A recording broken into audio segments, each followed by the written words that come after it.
Et voilà, du cinéma à la littérature, on poursuit le mag avec Gladys Mariva, notre chroniqueuse livre. Bonsoir Gladys. Bonsoir. Ravie de vous retrouver. Alors vous avez lu pour nous le dernier roman de l'écrivaine sénégalaise, Ken Bougoul.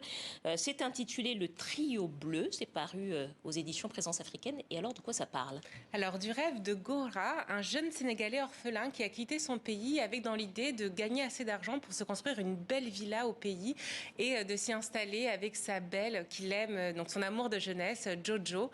Alors, chaque mois, il envoie de l'argent à son oncle, qui en retour lui envoie des photos du chantier, photos que Gora accroche au-dessus de son lit, dans sa chambre. Il y a aussi la photo, bien sûr, de Jojo. Donc ça, c'est le rêve.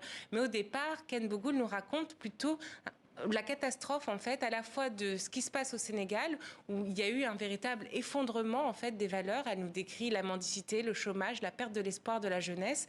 Et aussi en France, dans cette ville qu'on devine être Paris, où il y a une vraie indifférence et une déshumanisation.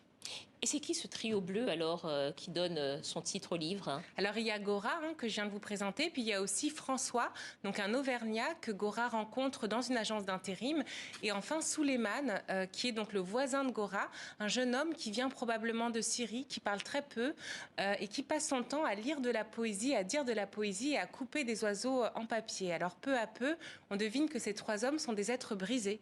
En fait, Ken Bougoul, dans un jeu d'aller-retour entre le passé et le présent, nous raconte comment ils ont chacun fui un pays qui ne voulait plus d'eux.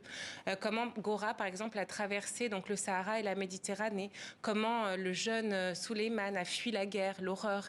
Et comment François, lui aussi, a fui quelque chose. Alors, on devine qu'il a été accusé à tort. Il est passé par la prison. Et en fait, ces hommes, ils vont s'entraider.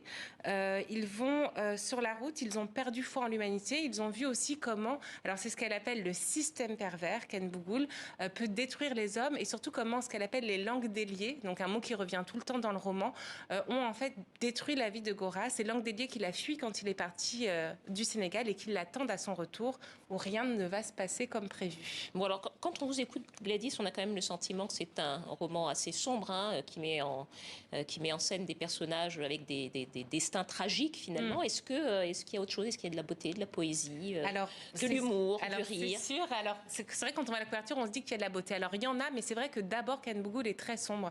Et voilà, c'est vraiment important pour elle de dire, de dresser un constat assez froid, assez lucide sur ce qui se passe au pays où le fanatisme, le capitalisme, le consumérisme a détruit en fait les valeurs traditionnelles telles que la famille, telles que le travail de la terre, et a jeté comme ça sur les routes tous ces jeunes et pas seulement jeunes d'ailleurs, qui traversent l'Afrique pour chercher autre chose en Europe. Et en même temps, elle raconte à travers ces trois hommes qui peu à peu vont se dévoiler, vont se raconter leur passé, comment il est peut-être possible de se délester du poids des traditions et des injonctions qu'on fait aux hommes en leur disant il faut que tu réussisses, il faut que tu affiches ta richesse, il faut que tu montres que tu es fort. Comment on peut peut-être s'enfuir, s'en délester pour voler, donc ça c'est l'image de la couverture, se déployer ses ailes, métaphore de l'oiseau qui va être filé tout au long du roman.